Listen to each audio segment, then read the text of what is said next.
भरे हुए बर्तन में पानी भरे जा रहे हो तो गिरेगा। इस मन में अगर अहंकार, काम, लोभ, आसक्ति, वासना, तृष्णा, पाप सब भरा हुआ है तो फिर परमात्मा कैसे आएगा? भरा हुआ बर्तन खाली करना पड़ेगा तब तो ना भराएगा। जब बर्तन खाली होगा तब उसमें कुछ डाला जाएगा। बर्तन पहले से भरा हुआ है तो वो खाली नहीं है तो उसमें क्या भरोगे? अंदर तो इतना मन भरा हुआ है, अंदर मन में इतना पाप भरा हुआ है, कपट भरा है, बेईमानी भरी है, ना जाने अहंकार भरा है, तृष्णा भरी, लोभ भरा, ना जाने निंदा भरी, लोगों की चुगली भरी, ना जाने कितने कितने गलत विचार भरे, कितने कितने गलत विचार हमारे भीतर भराते चले जाते हैं, कितने गलत। कोई आगे जाकर बैठ जाए तो हमारे भीतर अंदर गलत विचार आ जाते हैं। अपने आप को कितनी इतरा रही है, आगे जाके बैठ गई, गलत विचार, गलत सोच ना।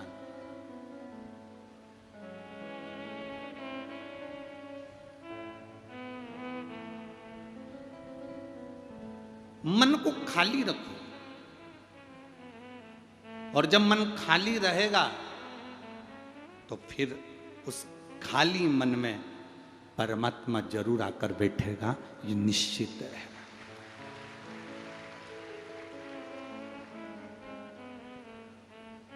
परमात्मा आकर बैठेगा, ये निश्चित है।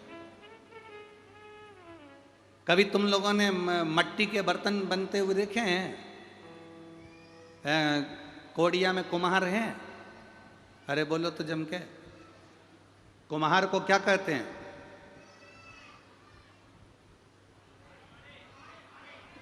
हाँ, तुम समझ गए ना यहाँ की भाषा। कुम्हार को जो भी बोलते हैं तुम लोग।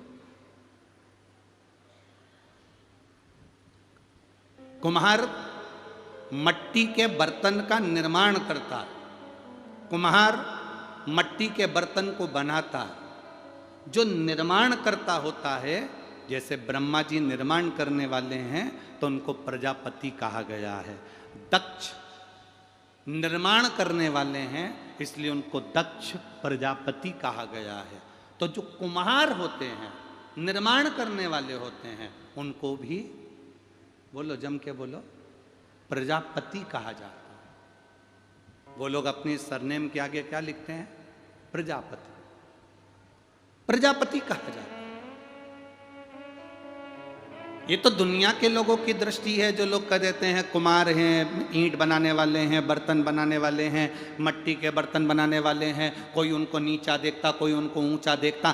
पर शिव महापुराण की कथा कहती है ब्रह्मदेव का एक स्वरूप हमारे यहाँ के कुम्हार प्रजापति होते हैं जो मट्टी के बर्तन का निर्माण करते हैं। ये ब्रह्मा का स्वरूप माना गया।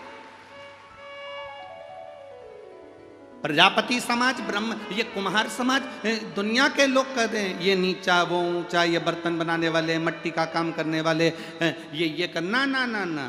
ब्रह्मा सृष्टि का निर्माण करते हैं तो वो प्रजापति कहलाते हैं। और मेरे कुम्हार बर्तन बनाने वाले जो मट्टी का पात्र बनाते हैं वो भी प्रजापति कहलाते हैं।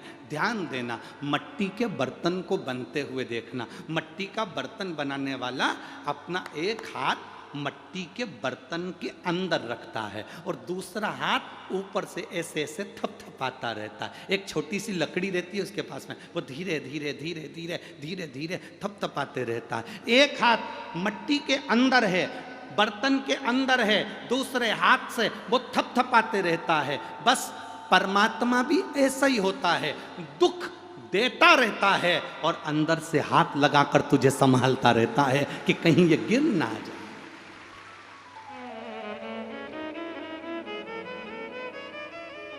भगवान का काम क्या है? तुम्हारे कर्म के अनुसार दुख देना उसका काम है। तुमने जो कर्म करा है उसके अनुसार तुम्हें भोगना पड़ेगा। पूर्व में जो तुम कर्म कर कर आए हो वो तुम्हें भोगना पड़ेगा। जैसे कुम्हार, जैसे प्रजापति अपना हाथ अंदर बर्तन में लगाकर मिट्टी के बर्तन में डालकर ऊपर से थपथपाता है, अंदर से संभालता है। कहीं ज़्यादा चोट लगेगी तो बर्तन नीचे ना दब जाए तो हाथ अंदर से लगा कर रखता है। मेरा भगवान भी ऐसा ही है। उसे मालूम है इसने पूर्व में बेकार काम करा है, इसको दुख मिलेगा। दुख मिलेगा तो ये कहीं टूट ना जाए, दुख पड़ता जाता है कहीं ये टूट ना जाए तो मेरा महादेव एक हाथ नीचे से लगा कर रखता है कि इसको गिरने नहीं दूंगा, चाहे कुछ भी हो इसको मैं संभाल कर, इसको गिरने नहीं दूंगा।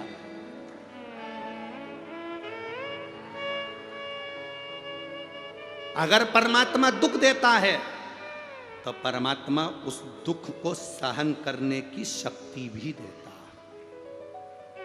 अगर उसने दुख दिया तो सहन करने की शक्ति भी। कोई कहे कि कुम्हार से प्रजापति, ना ना ना ना, कुम्हार प्रजापति ब्रह्मा का ही एक स्वरूप है जो निर्माण कर रहे हैं। ये तो हमारी दृष्टि का भेद है जो हमने किसी को छोटा बना दिया, किसी को बड़ा बना दिया। कोई कहे ये ब्राह्मण है, कोई कहे ये क्षत्रिय है, कोई कहे ये वैश्य है, कोई कहे ये शूद्र है। ना ना, ये हमारी दृष्टि का भेद है। अगर सही मायने में देखा जाए तो ये ब्रह्मा का एक स्वरूप, ब्रह्मा का। जितने प्रजापति हैं, जितने बर्तन का निर्माण, मट्टी के बर्तन का निर्माण, ईंट का निर्माण जितने करने वाले हैं, ये भट्टा लगाने वाले, ईंट बनाने वाले, ये साधारण नहीं, ब्रह्मा का एक स्वरूप है, ब्रह्मा का एक स्वरूप।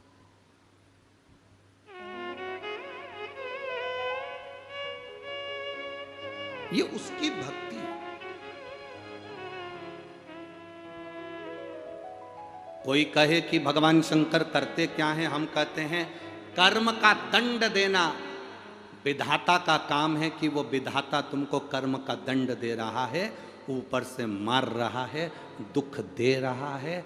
मेरे भोलेनाथ का काम है जैसे बर्तन के अंदर कुम्हार का हाथ रहता है, मिट्टी को गिरने नहीं देता, मटके को बनाकर रहता है, उसी तरह मेरा भोलेनाथ तुम्हारे अंदर से ऊपर वाला विधाता तुम्हें दुख देता है और मेरा भोलेनाथ जब तुम जल चढ़ाते हो तो तुम्हें संभाल लेता है कि ये गिर ना जाए, इसके जिंदगी में तकलीफ ना, कभी कष्ट ना। ओ मेरे भोले तेरा सहारा है, मेरे भोले तेरा सहारा है, मेरी नैया का तू किनारा है, मेरी नैया का तू किनारा है। वो संभालता है, संभालने वाला है।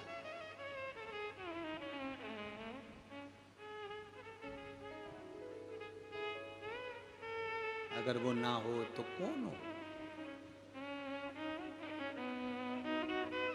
हॉस्पिटल में सारे परिवार के लोग हॉस्पिटल के बाहर होते हैं।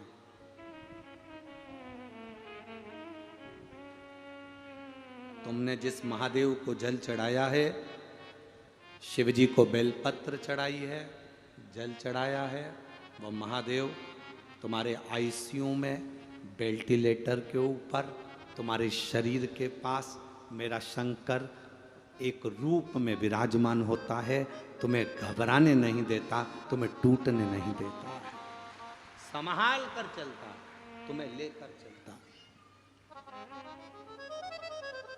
देवता और राक्षसों ने मिलकर जो मंथन करा, उस मंथन में सबसे पहले 5 गायें निकली, सुरभि, सुशीला, बहुला, सुभद्रा, नंदा। 5 गाय उस मंथन में जो निकली हैं, 5 गाय उस मंथन से जो प्राप्त हुई। अब उन 5 गायों को देखा तो उसमें जो सुरभि गाय थी, कामधेनु, जिसको कामधेनु भी कहा गया, सुरभि को, बड़ी सुंदर थी, बड़ी सुंदर।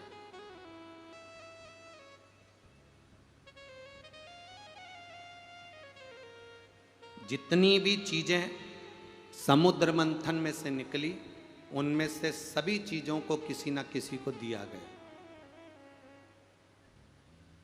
जितनी भी चीजें निकली उनको दिया गया। लक्ष्मी निकली, नारायण को दिए। रतन निकले, फिर दिए। औषधि दी निकली, वो प्रदान करी। माणिक निकले, वो दिए। मोती निकले, वो दिए। विष निकला, वो दिए। अमृत निकला, वो दिए। जितनी भी चीजें मंथन के समय पर निकल रही थी वो सब बांटी गई थी।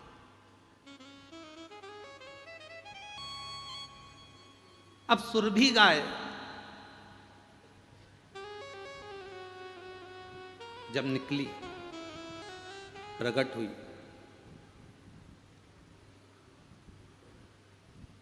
इसको संभाले कौन?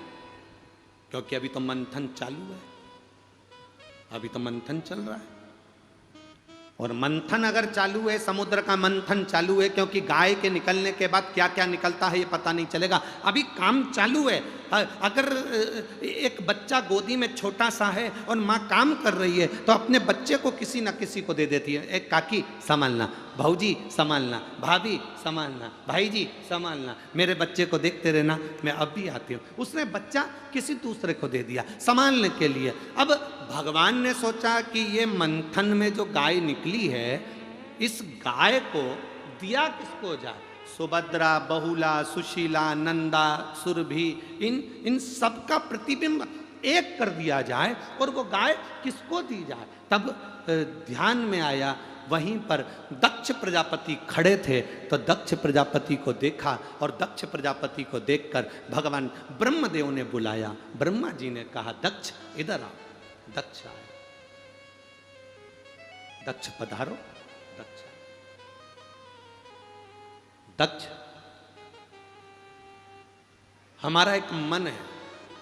राजा दक्ष ने कहा, राजा दक्ष प्रजापति बोले, बताइए क्या माने ब्रह्मदेव आपका? ब्रह्मा जी कहते हैं, राजा दक्ष तुम्हें मैंने अपने हृदय से प्रकट करा है, तुम मेरे पुत्र के स्वरूप हो। मेरी इच्छा है कि इस सुरभि गाय कामधेनु की परवरिश तुम करो। इस गाय को तुम संभालो। गाय, बेटी और लक्ष्मी, तीन चीजें। आप भी बोलो, गाय, बेटी, लक्ष्मी, तीन चीजें हमेशा सोच समझ कर देना।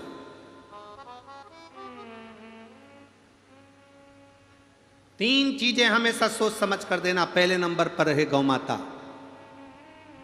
अपने पूर्वजों के निमित्त गाय अगर किसी को दान कर रहे हो, गौ दान कर रहे हो, तो पहले देखना जिस ब्राह्मण को तुम गाय दे रहे हो उस ब्राह्मण के घर में गाय बांधने की जगह है कि नहीं है। मालूम पड़ा चांदी के खुर के लिए, सोने के सींग के लिए, तांबे की पीठ के लिए, थोड़े से बर्तन भांडे, थोड़े सामान के लिए, थोड़े से आनंद, थोड़ा समय दूध दे रही है गाय, तो उस दूध के लिए ब्राह्मण देव लेकर चले गए। बाद में मालूम पड़ा कि बांधने की जगह नहीं, गाय ने दूध देना बंद करा। इन्होंने गाय को दूसरे को दे दिया, दूसरे ने तीसरे को दिया, तीसरे ने चौथे को दिया, चौथे ने पांचवे को दिया। बेचते बेचते बेचते बेचते वो गाय एक दिन कसाई के हाथ में चली गई और कसाई ने जब उस गाय को काटा, कसाई जब गाय को काट रहा था, तब गाय किसी दूसरे को बद्दुआ नहीं दे रही थी, दे उसको रही थी जिसने संकल्प छोड़कर गाय का दान दिया था, उसको बद्दुआ दे रही थी।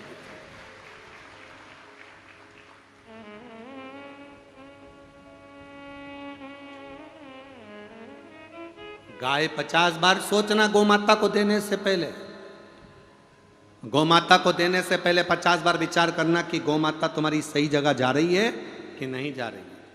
बेटी को देने से पहले 50 बार विचार करना कि बेटी सही जगह जा रही है कि नहीं जा रही। शंभु है,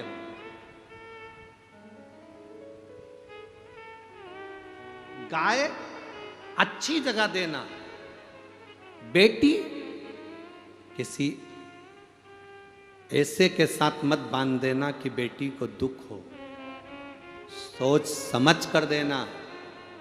पेट्रोल पंप मत देखना, शोरूम मत देखना, बड़ी दुकान मत देखना, खूब बड़ा बंगला मत देखना, क्योंकि बेटी की जिंदगी में सुख होगा तो झोपड़े में जाने के बाद भी महल बना लेगी, ये पक्का। देने से पहले, बेटी को देने से पहले पेट्रोल पंप, गाड़ी, बंगला, जमीन, जायदाद, प्रॉपर्टी ये मत देखना।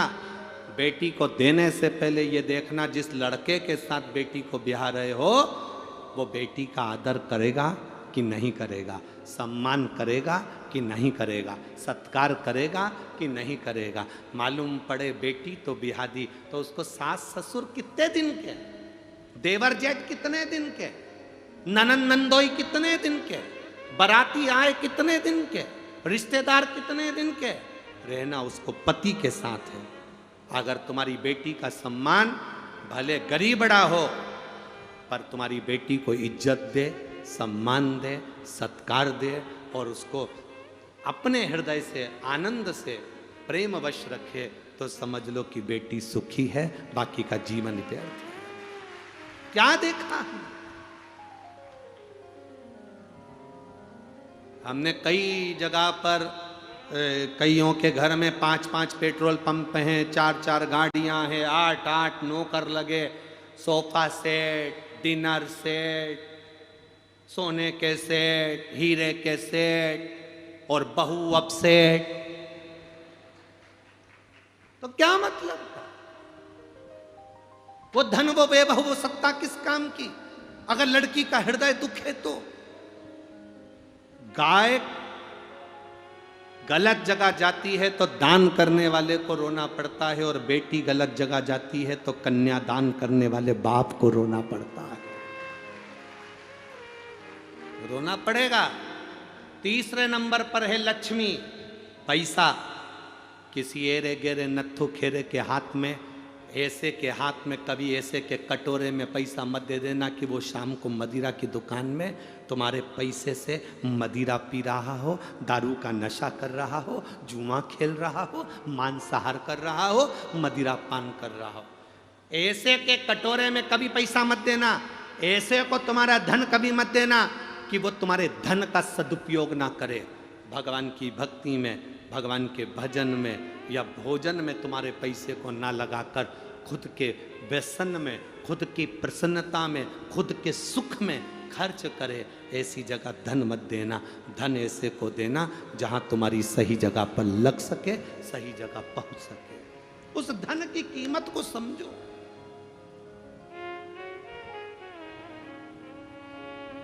गाय, बेटी और तीसरे नंबर पर लक्ष्मी। गलत जगह नहीं देना, श्रेष्ठ जगह, श्रेष्ठ जगह।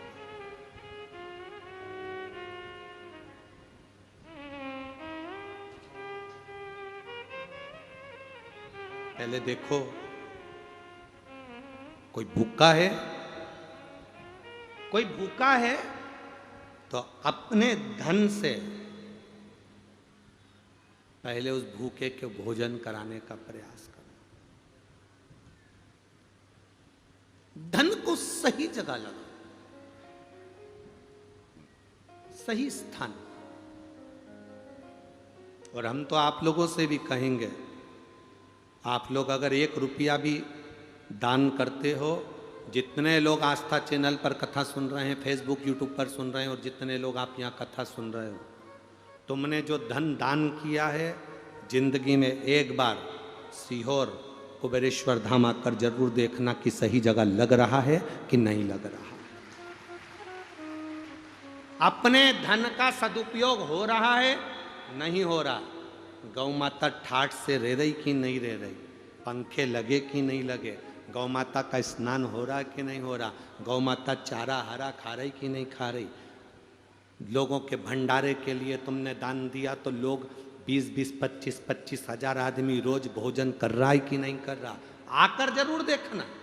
अभी तो निर्माण कार्य चालू है, फिर भी बाबा की कृपा है, आने वाले समय में तो कुबेरेश्वर धाम पर मशीनों द्वारा भोजन बनना प्रारंभ हो जाएगा तो 1,00,000 व्यक्ति एक बार में भोजन कर कर बाहर निकल जाएगा। इतनी व्यवस्था करी जाए। आकर जरूर देखो कि तुम सही जगह लगा रहे हो कि नहीं लगा रहे। किसी आड़ी टेढ़ी जगह तुम्हारा दिया हुआ धन तो नहीं जा रहा। 50 बार विचार करना तब धन देना, 50 बार विचार करना तब बेटी देना, और 50 बार विचार करना तब गौमाता का दान करना।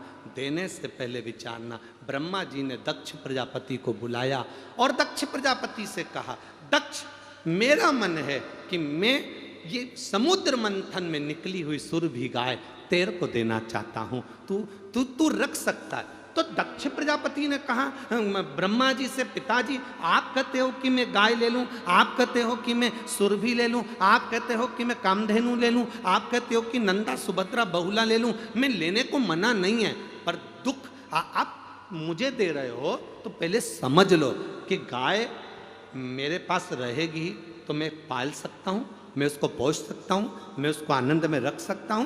तब ब्रह्मा जी ने कहा, सुनो दक्ष प्रजापति, तुम्हारी जो धर्म पत्नी है वीरणी, दक्ष प्रजापति तुम्हारी 2 धर्म पत्नी, एक वीरणी एक प्रसूति, तो तुम्हारी जो धर्म पत्नी है वीरणी, जिसके गर्भ से 60 कन्याओं का जन्म हुआ है। कितनी कन्या? 60। इतनी कन्याएं उसके यहां जन्मी। जब वो अपनी एक एक लड़की को इतने प्रेम से संभाल सकती है, एक मां अपनी एक एक बेटी से इतना प्रेम करती है जितना वो अपने बेटे से नहीं करती, तो मेरा विश्वास कहता है कि दक्ष प्रजापति तुम्हारी धर्म पत्नी वीरणी इस गौ माता को अपनी बेटी मानकर पाल पोस कर बड़ा कर सकती है, इसको संभाल सकती है।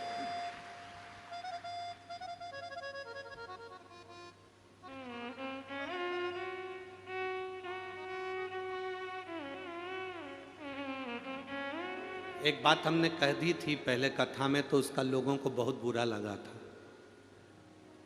आप लोगों ने भी सुना होगा, व्हाट्सएप पे बहुत चला था और लोगों ने हमारे को बहुत कुछ बोला भी था। एक बात हमने कह दी थी कथा में,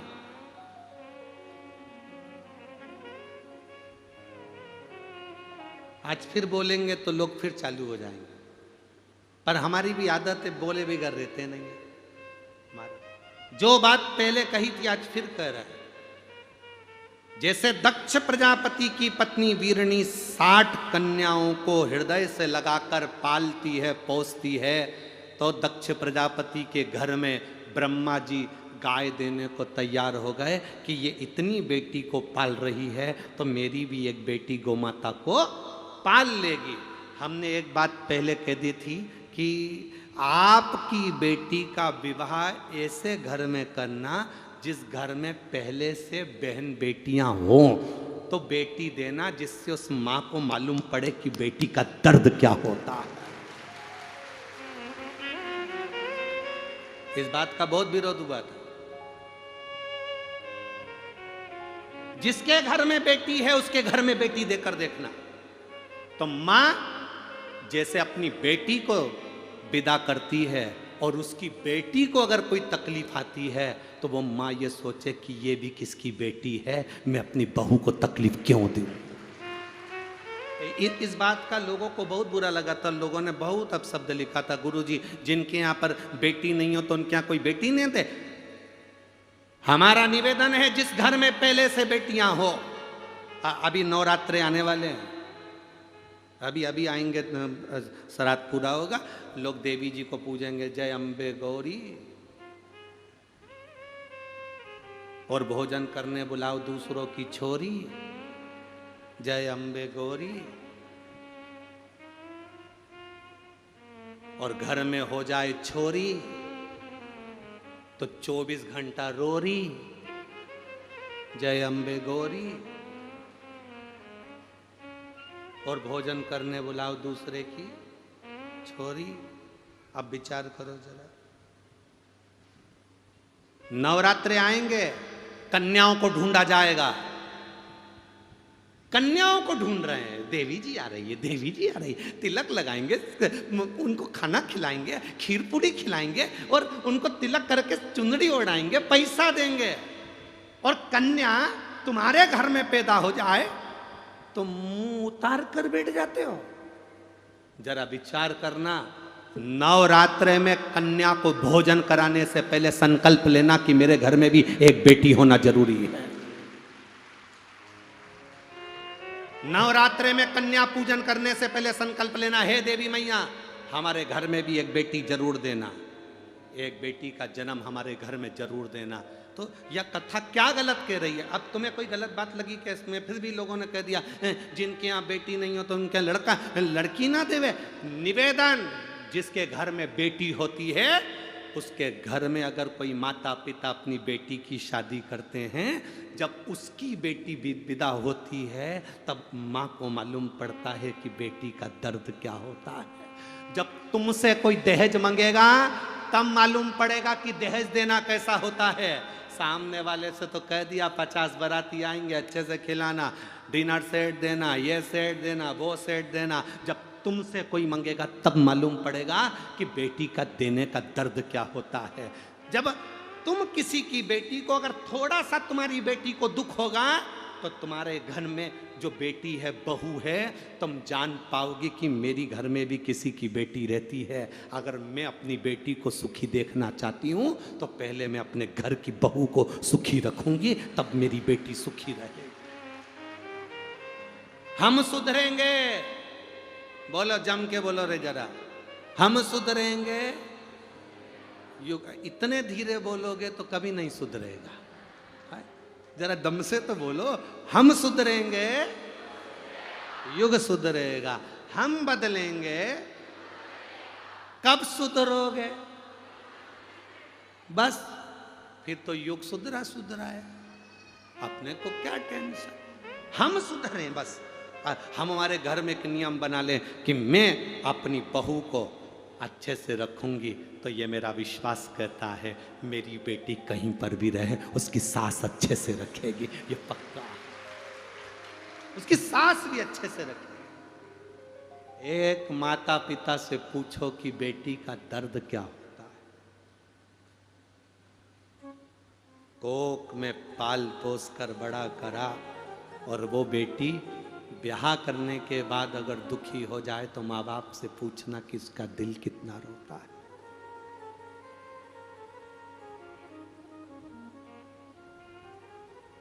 उसका दिल कितना रोता होगा, उसका हृदय कितना रोता होगा, उसका मन कितना रोता होगा। विचार करना जरा।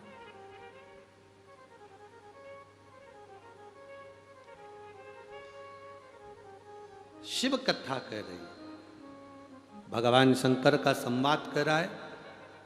ब्रह्मा जी ने कहा तुम्हारी पत्नी वीरणी जब अपनी इतनी लड़कियों को पाल सकती है, श्रृंगार कर सकती है, पोष सकती है, तो मेरा विश्वास करता है कि तुम्हारी पत्नी वीरणी गाय को भी बेटी मानकर उसको अपने पास रख सकती है और गौ माता की सेवा कर सकती है। दे दो।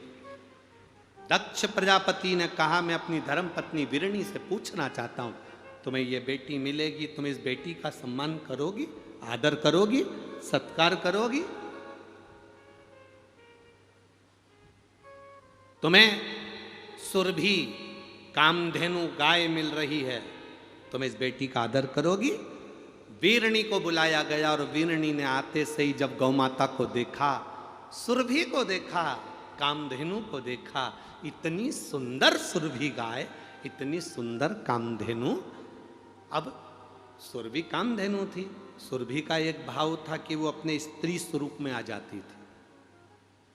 सुरभि की सबसे बड़ी बात यह थी कि उससे जो मांगा जाता था कामधेनु गाय से वो दे देती थी। किसी ने भोजन मांगा, दिया, सेना मांगी, दिया, कुछ मांगा, दिया। और कभी वो सुरभि, वो कामधेनु, वो अपने स्त्री स्वरूप में दो चोटी बांधकर सुंदर स्त्री का स्वरूप, हाथ में ग्रास लेकर, एक हाथ में कमल का फूल लेकर, दूसरे हाथ में उसने ग्रास रख रखा है, एक हाथ में कमल का फूल रख रखा है, तीसरे हाथ में कमंडल रख रखा है, चौथे हाथ से वो आशीर्वाद दे रही है। ऐसी सुरभि माँ, ऐसी माँ कामधेनु अपने स्त्री स्वरूप में आ जाती थी। तो माँ ने देखा, वीरणी ने देखा, इतनी सुंदर बेटी अगर मुझे मिल रही है तो मेरी 7 बेटियों के साथ ये बेटी भी मेरे लिए पूजनीय होगी और इसको मैं पाल पोस कर बड़ा करूं। ये बेटी मुझे दो। वीरणी देखते से ही ब्रह्मा जी से कर रही है, ये गौ माता मुझे दे दो, ये सुरभि मुझे दे दो, मेरी बेटियों में ये बेटी शोभायमान होगी, इस बेटी की शोभा होगी। छोटी सी सुरभि माँ, छोटी सी कामधेनु गाय, छोटी सी बेटी आज वीरणी लेकर चल दी। धीरे धीरे धीरे धीरे उसको बड़ा करने लगी, बड़ा कर, धीरे धीरे बड़ा कर रही। जैसा लाड़ अपनी बेटियों से लड़ाती है वैसा लाड़ अपनी सुरभि से लड़ाती है, बिल्कुल बेटी जैसी, बेटी की तरह। एक स्त्री के स्वरूप में वो कामधेनु रह रही है, वो बेटी के स्वरूप में वो सुरभि रह रही है, बिल्कुल सुंदर, छोटी सी, लहंगा पहनी, चोली पहनी, बिंदी लगाई, कानों में कुंडल पहनी, गले में माला पहनी, सुंदर आनंद में।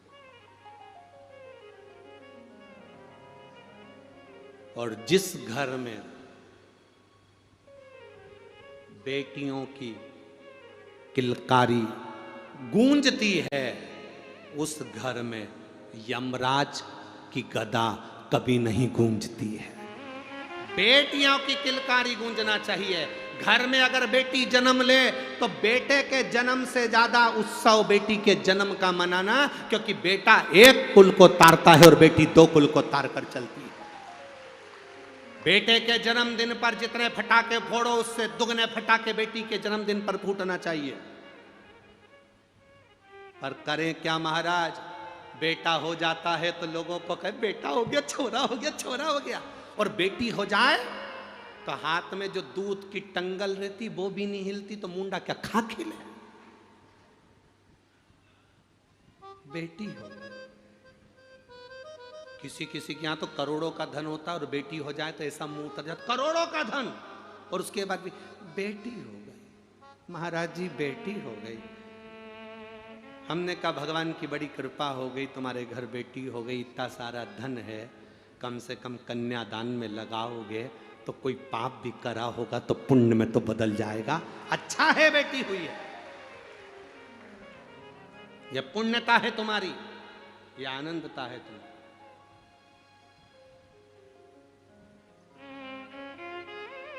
सुरभि, अब सुरभि के माता पिता कौन है? दक्ष प्रजापति और माता वीरणी, ये कामधेनु सुरभि के माता पिता पाल पोस कर बड़ा कर रहे थे। एक दिन पाल पोस कर बड़ा करते करते वीरणी से आज सुरभि ने कहा मां, मां बोलो क्या बात है? सुरभि कहती है मां, मुझे भगवान नारायण स्वर्ग में बुला रहे हैं, क्या मैं जा सकती? वीरणी ने कहा तू इतनी छोटी, तुझे भगवान विष्णु क्यों बुलाएंगे? मां, भगवान विष्णु और लक्ष्मी जी में झगड़ा चल रहा है।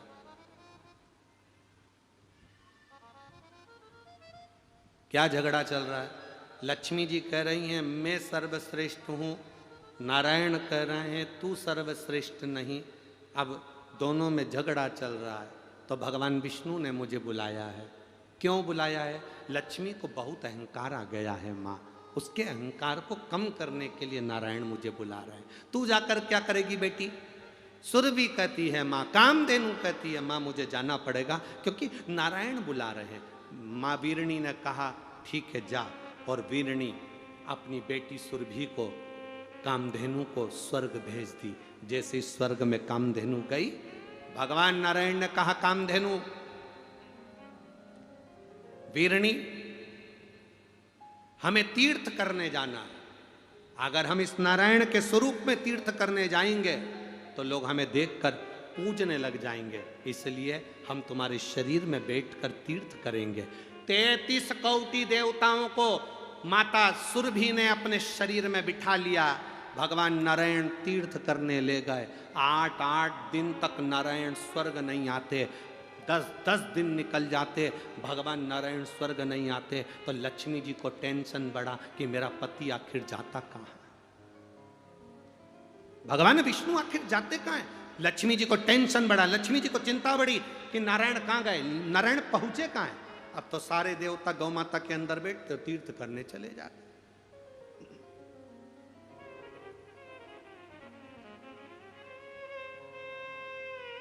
तीर्थ करने चल दिए। मेरा पद अलग है, मेरी प्रतिष्ठा अलग है, देवताओं से मैं अलग बैठती हूं, तो फिर तुम गौ माता में कैसे बैठोगी? नहीं, मुझे गौ माता में बैठना है, आप मुझे बिठा। तब भगवान नारायण ने कहा कि अगर गाय में बैठना है तो केवल एक ही जगह खाली पड़ी है, गाय का गोबर। अगर तुम चाहो तो गाय के गोबर में बैठ जाओ। लक्ष्मी कहती है मैं राजरानी, मैं पटरानी लक्ष्मी, दुनिया का भंडार भरने वाली गाय के गोबर में बैठूंगी। भगवान विष्णु ने कहा बैठना हो तो बैठ जाओ, 3 देवता और घूम रहे हैं, कुर्सी एक ही है। अगर वो बैठ गए तो तुम नहीं बैठ पाओ, बैठना हो तो बैठो। तब माता लक्ष्मी ने नारायण जी से कहा मैं गाय के गोबर में बैठने को तैयार हूं, पर गोबर को कोई आशीर्वाद तो दे दो। भगवान विष्णु ने कहा मैं क्या आशीर्वाद दूंगा, आशीर्वाद तो देव अधिदेव महादेव देंगे। शंकर भगवान ने गाय के गोबर को आशीर्वाद दिया। लक्ष्मी तो गाय के गोबर में बैठी है, इसलिए जिसका आंगन, जिसका पूजन का स्थान गाय के गोबर से लीपा जाएगा, उसके घर में संपदा की कमी नहीं आएगी, लक्ष्मी का निवास है। अब सुरभि वापिस आने लगी अपनी मां के पास में, वीरणी के पास में। सुरभि वापिस आ रही अपनी माता के पास,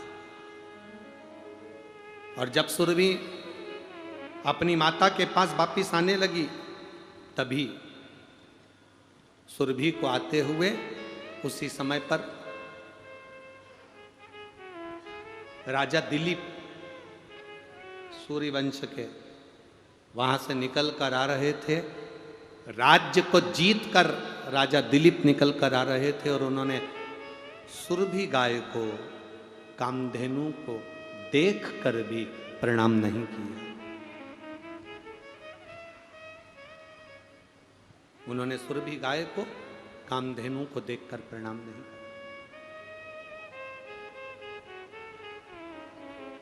क्रोध आ गया मां। सुरभि ने विचार करा कि मैं गौ माता हूं, गाय हूं, राजा दिलीप मेरा आदर नहीं कर पा रहे, मैं श्राप देती हूं राजा दिलीप तेरे को, गाय को देखने के बाद भी तूने प्रणाम नहीं करा, इसलिए मैं तुझे श्राप देती हूं कि तेरे यहां पर संतान नहीं होगी, तेरे यहां पर वंश नहीं बढ़ेगा, तेरे यहां पुत्र पैदा नहीं होगा।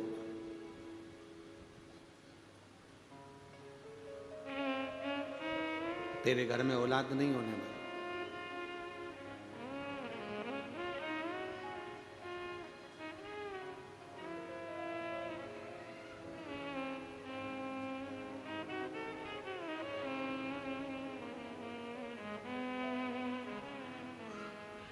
दिलीप, राजा दिलीप आए, उनके घर में वंश नहीं बढ़ रहा, उनके घर में संतान नहीं हो रही, बड़ी चिंता में व्याप हो गए।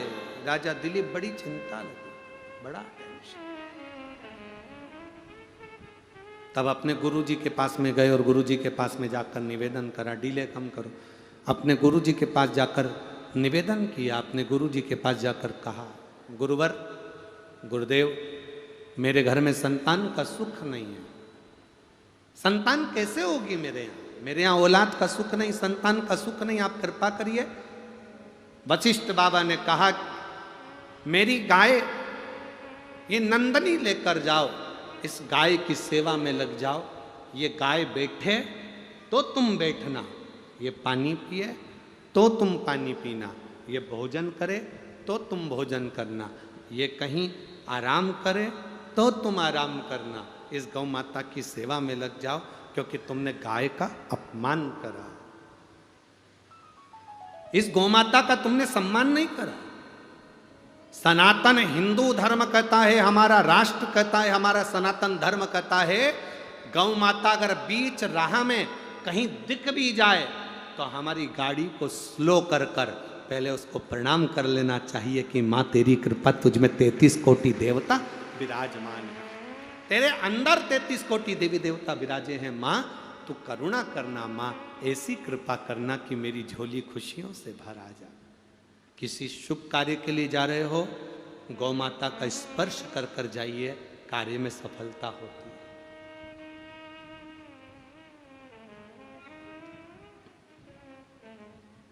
जिस राष्ट्र में, जिस प्रदेश में, जिस गांव में, जिस नगर में, जिस क्षेत्र में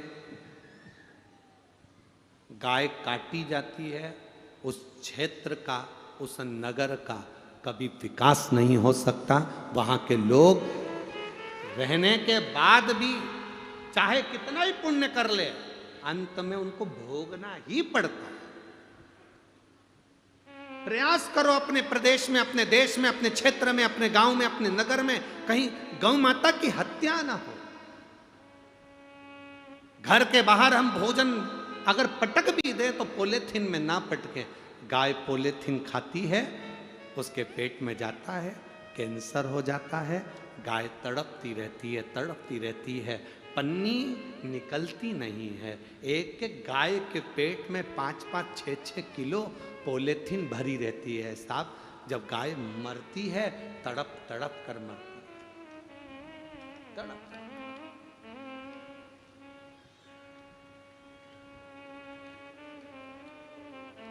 बहुत सावधानी की जरूरत है मेरी माताओं। आप गाय को रोटी देओ ना देओ, पर इतना जरूर करना कि गाय को अगर किसी ने पॉलीथीन में रोटी डाली है तो वो पॉलीथीन को निकाल कर अलग करना और रोटी गाय के मुख में देना। वो पॉलीथीन कहीं जमीन में कहीं दूसरी जगह गाड़ देना। पॉलीथीन, पन्नी जमीन में भी अगर पड़ी है तो 15 दिन, 20 दिन, 1 महीना, 2 महीना, 4 महीना, 6 महीना, 8 महीना, 10 महीना, 1 साल निकल जाए तो भी पॉलीथीन खराब नहीं होती। वो पन्नी के अंदर, जमीन के अंदर सड़ती रहेगी पर वो खराब नहीं होगी। वो जैसी है वैसी छार छार हो जाएगी, पर पॉलीथीन पॉलीथीन ही रहेगी। गौ माता के पेट में पॉलीथीन जाती है, उसको कैंसर हो जाता है। उसकी रक्षा करो। धर्म की अधर्म का, प्राणियों में विश्व का, उसकी रक्षा करना हमारा फर्ज है। जैसे हम आपसे कहते हैं कि कोई बड़ी बीमारी हो तो शंकर जी के मंदिर में जाकर 1 लोटा जल चढ़ाओ, उसी तरह गौ माता के जीवन में अगर दुख आए तो आपको खड़े रहना चाहिए। जब बड़ी बीमारी आए तो शिव तत्व का स्मरण करना चाहिए।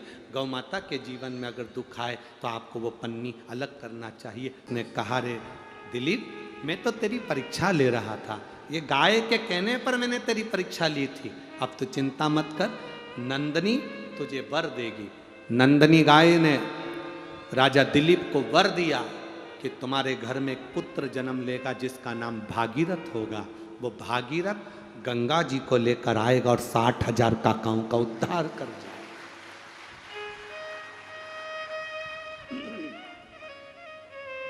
गौ माता की कृपा से भागीरथ जैसा पुत्र हुआ। गाय सुरभि मां, कामधेनु मां आई, बैकुंठ से वापिस सुरभि मां आ गई। कामधेनु बैकुंठ से वापिस आ गई, अपनी माता बिरणी के साथ में रहने लगी। कभी कन्या के रूप में रहती है, कभी गौ माता के रूप में रहती है, कभी सुंदर स्त्री के रूप में रहती है, कभी गौ माता के रूप में रहती है, कभी पूरा शरीर गाय का बना लेती है, मुख स्त्री का बना लेती है। आप लोगों ने ऐसा फोटो देखा है गाय का कभी? गौ माता का कभी ऐसा फोटो देखा है? शरीर पूरा गाय का और मुख स्त्री का। कभी पूरा शरीर गौ का बना लेती है और मुख स्त्री का बना लेती है। ऐसा सुंदर रूप धरकर सुरभि कामधेनु भ्रमण करती है। भ्रमण कर समय आया, घूमते घूमते एक दिन जब कामधेनु सुरभि जब बड़ी हो गई, और कामधेनु सुरभि जब बड़ी होती है, कामधेनु सुरभि जब बड़ी हुई तब अपनी माता से आज्ञा पाकर अपनी बहनों के साथ में भ्रमण करने के लिए मृत्यु लोक में घूमने के लिए चली। घूमने के लिए जाओ। पहले गोचरण के लिए, गौ माता के चरने के लिए बड़ी सी भूमि होती थी। गोचरण के गौ माता को चरने के लिए बड़ी सी भूमि सरकार के द्वारा छूटी जाती थी। आज के जमाने में भी वो जमीन गौ माता के चरने के लिए गौचरण भूमि पहले छोड़ी जाती थी। बड़े बड़े सेठ, साहूकार, बड़े बड़े लोग जिनके भगवान ने खूब भंडार भर के रखे हैं, वो गौ माता को चरने के लिए जमीन देते थे कि इसमें गाय चरेगी। पर धीरे धीरे जमीन की कीमत बढ़ती गई, बढ़ती गई, बढ़ती गई, तो जो सरकार गाय के चरने के लिए जमीन छोड़ती थी उस पे भी लोग कब्जा कर लेते हैं और अपना घर बनाकर बैठ जाते हैं। गाय के हिस्से को भी लोग अपना हिस्सा मानकर खा जाते हैं। गौ माता के हिस्से को भी खा।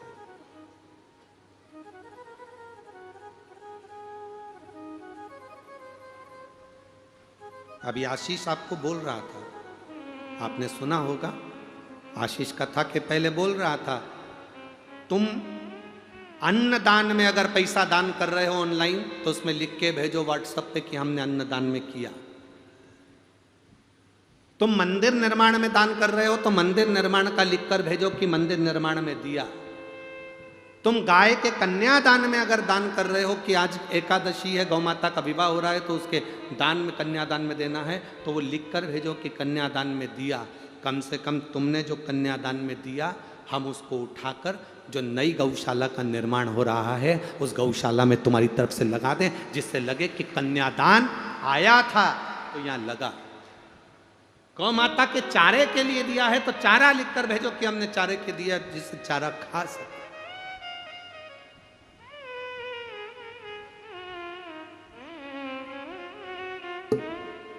ले लेना और उस लिए हुए धन को सही जगह लग जाए। गाय का गाय में लगे, अन्न का अन्न में लगे, निर्माण का निर्माण में लगे, तो समझो कि जिंदगी सार्थक है। मालूम पड़े ले लो और बाद में फिर भोगना पड़े तो जिंदगी नरक जैसी निकलती हो, जिंदगी सार्थक नहीं होती। बहुत सोचना पड़ता है, समझना पड़ता है, कोई सहजता नहीं है हमारा। सुरभि गाय कामधेनु भ्रमण करने निकली, अपनी बहनों के साथ जा रही थी। कश्यप ऋषि स्नान कर कर संध्या करने के लिए बैठे थे और सुरभि कामधेनु निकल कर जा रही थी। आज गाय के रूप में सुरभि कामधेनु जा रही थी और इतना उसने क्या देखा सुरभि कामधेनु ने कि कश्यप ऋषि बैठकर संध्या कर रहे हैं, आराधना कर रहे हैं, प्रभु की भक्ति कर रहे हैं, आराधना कर रहे हैं। अब भक्ति का फल खाली जाता है क्या? आप लोग यहां बैठकर श्री शिवाय नमस्तुभ्यम बोलते हो, इतने लाखों लोग एक साथ भगवान शंकर का नाम लेते हो तो वो खाली जाता है क्या? नहीं।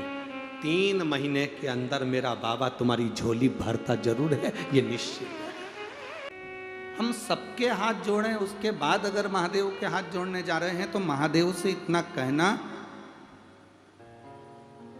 अगर मेरी जिंदगी में तकलीफ भी आए, अगर मेरे जीवन में दुख भी आए, तो बिठाना तो महादेव तेरे दरवाजे पर बिठाना, और अगर मेरे जिंदगी में खुशी भी आए तो त्यौहार भी मनाना तो तेरे दरवाजे पर मनाना। ऐसी कृपा तेरी बना। ये हमको लग रहा है कि हम देवता सो रहे हैं, पितर सो रहे हैं, देव सो जाते हैं, पितर सो जाते हैं। 16 दिन तुमने देव पितरों की पूजन करी, 16 दिन श्राद्ध करा, 16 दिन पिंडदान करा, 16 दिन तर्पण करा, 16 दिन तुमने पितरों के निमित्त ब्राह्मण को भोजन कराया, अन्नदान दिया, गौदान दिया। 16 दिन तुमने बहुत कुछ किया। 16वें दिन के बाद में तुम पितरों को भूल गए। शिव महापुराण की कथा कहती है, जब हम शंकर भगवान को 1 लोटा जल चढ़ाते हैं, उसमें से एक हिस्सा हमारे पितरों को प्राप्त होता है। मतलब हमारे पितर हमें याद करते हैं और हम हमारे पितर को याद करते हैं। अब भले तुम्हारी दृष्टि में तुम पितर को बुलाओ ना बुलाओ, पितर को तुम रिझाओ ना रिझाओ, पितरों का तुम नाम लो मत लो, शंकर जी को जल चढ़ाया मतलब वो जल का एक हिस्सा पितरों के पास में पहुंच गया। शिव जी को जल चढ़ाते से एक हिस्सा पितरों के करीब में पहुंच जाता, पितरों के पास पहुंच जाता।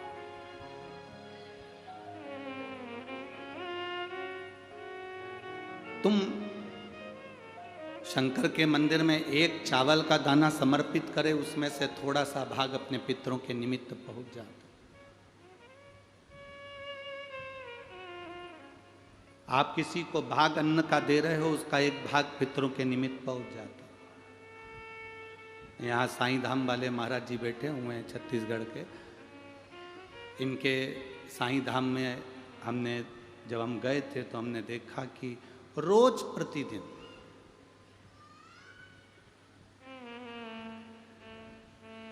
हजारों लोग आते हैं, प्रसाद पाते हैं, भोजन करते हैं, चले जाते हैं। कोई के शरीर में रोग हो जाता है तो वो औषधि लेने आता है, रोग ठीक करता है, चले जाता है। अगर हम परमार्थ कर रहे हैं, हम कुछ अच्छा कर रहे हैं, तो उसका फल हमारे भाग्य में, हमारी किस्मत में हमारे लिए लिख दिया जाता है। हम कह रहे हैं कि पितर सो जाते हैं, हम पितरों को याद नहीं करते, पितरों को 16 दिन याद करते हैं, पितरों को श्राद्धों में याद करते हैं, पितरों की तिथि आती है जब याद करते हैं। ना ना ना ना, शिव महापुराण की कथा कहती है, 1 लोटा जल आप जब महादेव को चढ़ाते हैं, आप पितरों को याद करें ना करें, आप पितरों को स्मरण करें ना करें, शंकर जी को 1 लोटा जल चढ़ाया मतलब तुम्हारे पितरों ने तुम प्राप्त कर लिया और पितरों ने तुम्हें वर प्रदान करना प्रारंभ कर दिया, वर देना प्रारंभ कर दिया। हमसे लोग पूछते हैं कि सारी समस्या का हल 1 लोटा जल।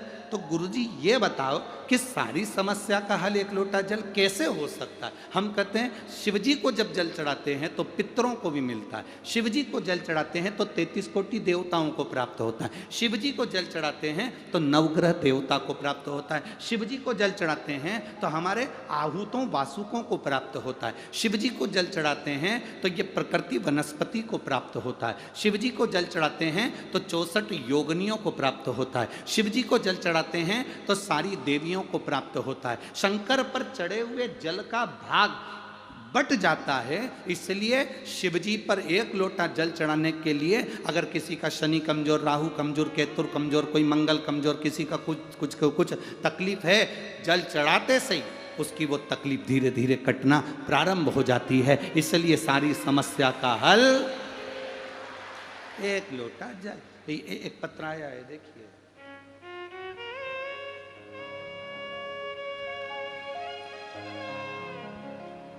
मैं रामेश्वरी साहू, मेरे पति तोषण साहू, कहीं बैठी हैं रामेश्वरी जी? मैं रामेश्वरी साहू, मेरे पति तोषण साहू, मैं ग्राम पतोरा, बेरला, छत्तीसगढ़ से हूँ। कहीं बैठी हो तो हाथ हिला सकती हैं, अगर कहीं बैठी हो तो हाथ हिला सकती हैं। गुरुदेव, मेरी शादी को कई साल हो गए थे, संतान का सुख नहीं था। तब एक बार चैनल चेंज करते करते आपकी कथा टीवी पर दिख गई और उसमें आप पशुपति व्रत के बारे में बता रहे थे। बाबा का पशुपति व्रत मैंने करना प्रारंभ करा। अपने पति को साथ ले जाकर सफ़ेद आंकड़े की जड़ निकलवाई, शिवजी के मंदिर में जाकर 21 बार घुमाकर लाल धागे में उसको कमर में बांध लिया। डॉक्टरों ने कहा था कि पता नहीं संतान का सुख आपको है कि नहीं है, पर बाबा की कृपा का मैं क्या गुणगान करूं गुरुदेव। केवल दूसरा पशुपति व्रत पूर्ण हुआ, तीसरा हुआ, चौथा हुआ, पांचवा व्रत पूर्ण हुआ, पर मेरा गर्भ नहीं ठहर पाया। जब गर्भ नहीं ठहरा तो मैं अंदर से टूट गई कि बाबा ने मेरी नहीं सुनी। पर 1 महीना पूरा निकला गुरुदेव, और महीना पूरा निकलते से जब अगला सोमवार आया तो बाबा की कृपा से मेरा गर्भ ठहर गया और बाबा की कृपा से मुझे संतान की प्राप्ति हुई। गुरुदेव 13 जुलाई 2023 को बाबा देवादिदेव महादेव की कृपा से, बाबा की करुणा से मुझे बाबा ने 2 पुत्र प्रदान करे हैं, 2 बेटे दिए हैं। मैं बाबा को यहाँ नमन करने आई। अगर कहीं बैठी हो तो अपने दोनों बेटों को लेकर आप व्यासपीठ पर आ सकती हैं। अगर कहीं बैठी हो तो अपने दोनों पुत्रों के फोटो आस्था वाले चैनल पर अवश्य दिखाएं। दोनों बेटों के फोटो आप लोग एलईडी पर और अवश्य टीवियों के माध्यम से दोनों पुत्रों के फोटो अवश्य। 2 बेटे हैं। शिव तत्व की प्राप्ति है। शंकर ओघड़ी दयालु, अगर वो माता दोनों पुत्रों को लाई हो तो लेकर आ सकती है। शिव तत्व की प्राप्ति।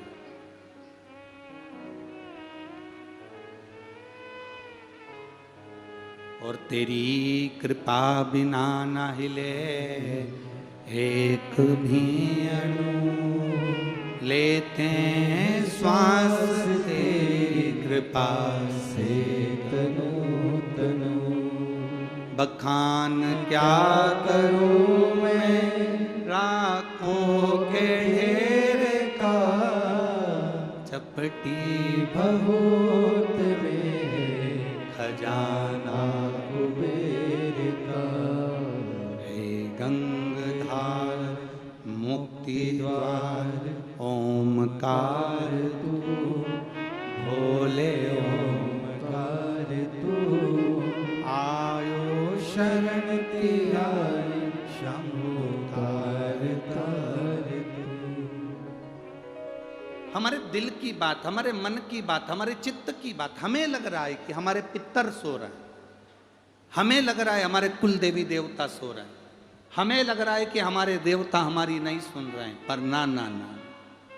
शिव महापुराण की कथा कहती है शिव को जल चढ़ाया तो पितरों का भी आशीर्वाद पाया। देवता कभी नहीं सोते।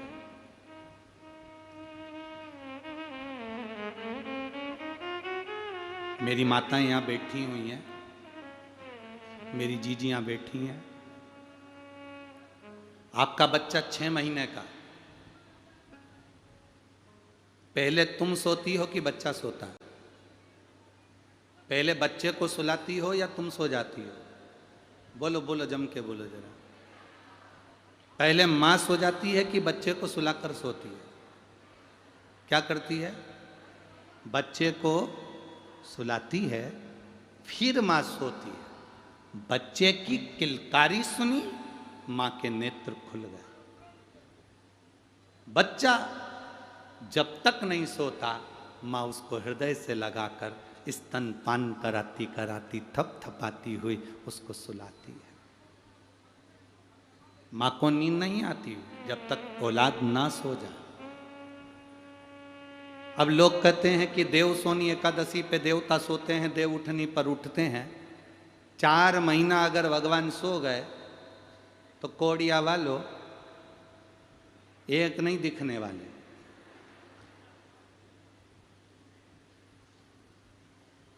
वो जागता है, हम सोते हैं, क्योंकि हम उसकी औलाद हैं, वो हमारे माता पिता हैं।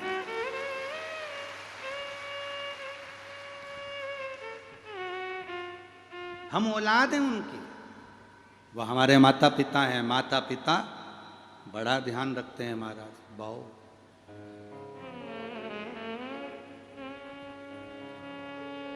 माता पिता का काम ही यही है, ध्यान रखना।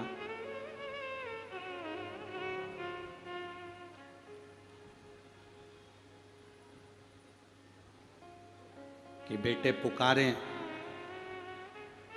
और परमात्मा दौड़ कर आ जाए, ये माता पिता का कार्य है। बच्चे की आवाज सुने और भगवान दौड़ कर आ जाए।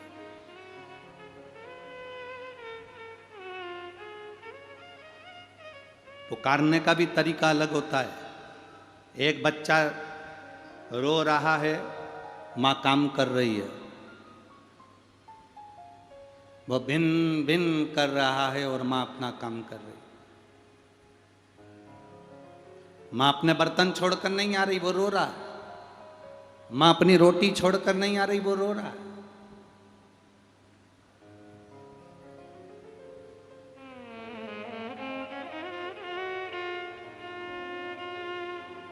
मां अपना कार्य छोड़कर नहीं आ रही है, बच्चा रो रहा है। पर बच्चा एकदम चीख कर रो दे तो मां बर्तन छोड़ के आएगी कि नहीं आएगी? मां रोटी छोड़कर आएगी कि नहीं आएगी? तुरंत भाग कर आती। बस उसी तरह बच्चा थोड़ा थोड़ा गुनगुना रहा है तो मां नहीं आएगी, पर एकदम चीख कर रोया तो मां दौड़ी है। उसी तरह हमारी जिंदगी में अगर दुख आया और हमने एकदम उसको पुकारा तो वो भी दौड़ कर आ जाता है, तुरंत एकदम दौड़ कर पहुंच जाता है। आपने पुकारा उसको, वो आया। उसकी कितनी कृपा, कितनी दया होती होगी, उसकी करुणा कितनी होती होगी, उसकी दया कितनी होती होगी, उसकी कृपा कितनी होती होगी, जरा विचार करिएगा। आप खुद विचार करना कि उसकी करुणा कितनी प्रबल है। अभी पानी के पाउच देने वालों से कहा कि बाहर धूप पड़ रही है, तुम पाउच दिया। उस भोले बाबा की करुणा कैसी है, मौसम देख लीजिए चारों तरफ।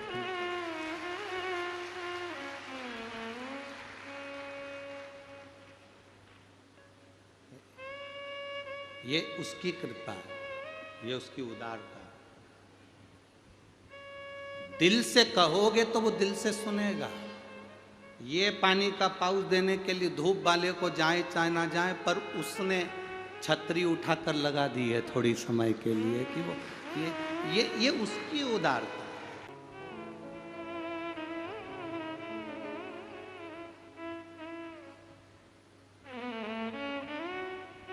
एक बात आप लोगों से पूछें, छत्तीसगढ़ की मेरी जीजी और मेरे छत्तीसगढ़ के जितने जीजा उन बैठे हैं, सब उत्तर देना। इतना बड़ा झोला, इतना बड़ा झोला तुम्हें किराने से भरना है। गेहूं लेना है, साबूदाना लेना है, चावल लेना है, शक्कर लेना है, साबुन लेना है, पूरा झोला भरकर तुमको अपने घर लेकर जाना है। झोला कब भराएगा? झोला भरने के लिए करना क्या पड़ेगा? इतने बड़े झोले को भरने के लिए इतनी सी जेब को खाली करना पड़ेगा। बोलो सही है कि गलत? झोला कब भराएगा? जब तुम्हारी जेब खाली हो। जेब खाली होगी तब झोला भराएगा। उसी तरह मन खाली होगा तब महादेव आएगा। महादेव कैसे आ सकते?